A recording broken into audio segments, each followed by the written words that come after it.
Assalamualaikum warahmatullahi wabarakatuh. Selamat pagi anak-anak. Kali ini kita akan mempelajari tema 2 muatan PPKN, yaitu pelaksanaan kewajiban dan hak sebagai warga masyarakat dalam kehidupan sehari-hari.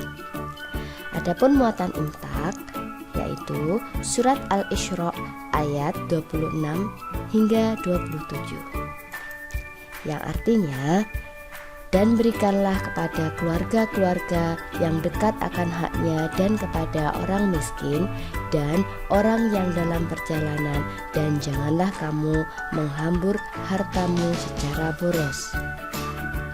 Kemudian ayat 27 yang artinya, sesungguhnya para pemboros itu adalah saudara-saudara setan, sedangkan setan terhadap Tuhannya adalah sangat ingkar. Untuk subtema 1, kita akan mempelajari tentang hak dan kewajiban terhadap sumber energi. Hak dan kewajiban terhadap penggunaan energi listrik di rumah apa saja? Sebelumnya, kita akan mengetahui pengertian dari kewajiban dan hak. Hak adalah segala sesuatu yang harus didapatkan oleh setiap orang yang telah ada sejak lahir, bahkan sebelum lahir. Sedangkan kewajiban adalah sesuatu yang harus dilaksanakan dengan penuh rasa tanggung jawab. Jadi kewajiban ini sifatnya wajib dan mengikat. Sehingga hak dan kewajiban haruslah seimbang. Jika hak dan kewajiban seimbang dan terpenuhi, maka kehidupan akan harmonis, aman, dan sejahtera. Selanjutnya yaitu kewajiban dan hak dalam pemanfaatan sumber energi di rumah. Salah satunya adalah listrik. Pengelolaannya, semua aspek listrikan yang ada di Indonesia dikelola oleh PLN atau Perusahaan Listrik Negara.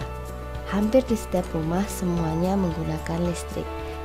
Adapun kewajiban di rumah terkait penggunaan listrik yaitu 1. Melaksanakan pengamanan terhadap bahaya yang mungkin timbul akibat pemanfaatan tenaga listrik. Yang kedua, menjaga keamanan instalasi listrik.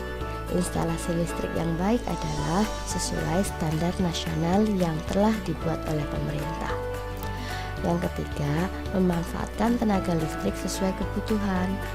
Yang keempat, membayar tagihan pemakaian listrik atau membeli pulsa listrik sesuai kebutuhan. Yang kelima, mentaati persyaratan di bidang kelistrikan, pemasangan instalasi listrik yang baik, penggunaan kabel-kabel yang sesuai standar, dan lain-lainnya. Kewajiban dan hak dalam pemanfaatan sumber energi di rumah. Salah satunya, hak di rumah terkait penggunaan listrik. Yang pertama, mendapatkan pelayanan yang baik. Yang kedua, mendapatkan tenaga listrik sesuai kebutuhan kita. Yang ketiga, memperoleh tagihan listrik yang wajar dan sesuai pemakaian. Yang keempat, mendapatkan pelayanan untuk perbaikan apabila ada gangguan. Yang kelima, mendapatkan ganti rugi apabila terjadi pemadaman akibat kesalahan atau kelalaian dari PLN.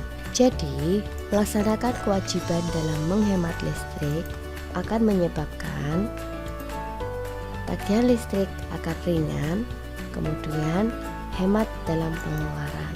Selain itu, dengan melaksanakan kewajiban menghemat listrik, kita juga turut serta menjaga bumi karena pembangkit listrik bersumber dari bahan bakar minyak dan batu bara. Energi listrik berasal dari perut bumi, dan bila digunakan secara berlebihan dan terus-menerus atau eksploitasi akan mengakibatkan kerusakan pada bumi kita. Selanjutnya, kita akan membahas tentang kewajiban dan hak terhadap penggunaan air bersih di rumah. Air termasuk kebutuhan dasar manusia untuk kelangsungan hidupnya. Meskipun air termasuk sumber daya yang kekal, tetapi jika tidak dijaga kelestariannya, lama-kelamaan air bisa berkurang. Oleh karena itu, kita memiliki kewajiban menjaga kelestarian air.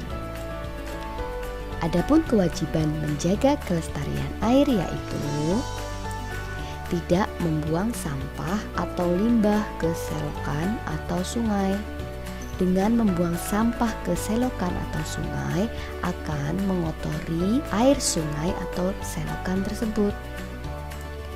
Yang kedua, melakukan penghijauan. Akar tumbuhan mengikat akar sehingga air dalam tanah akan tetap tertahan dan tidak terus mengalir, sehingga ketersediaan air dapat terjaga. Selanjutnya, menghemat penggunaan air. Matikan keran jika sudah tidak digunakan. Adapun hak terhadap ketersediaan air yaitu yang pertama, mendapatkan air bersih. Yang kedua, mendapatkan manfaat dari penggunaan air tersebut. Adapun manfaat dari penggunaan air tersebut sangat banyak sekali. Misalkan saja untuk keperluan rumah tangga, kemudian untuk keperluan umum seperti kebersihan jalan dan pasar, ada juga untuk keperluan industri, keperluan perdagangan, pertanian seperti irigasi atau perairan sawah, kemudian peternakan dan lain-lainnya. Selain itu, air juga sangat dibutuhkan oleh manusia, hewan, dan tumbuhan untuk keberlangsungan hidupnya. Maka dari itu, marilah kita selamatkan bumi dengan cara hemat energi dan bijak dalam penggunaannya. Sekian dari Bu Guru, terima kasih, semoga bermanfaat dan wassalamualaikum warahmatullahi wabarakatuh. Bye-bye.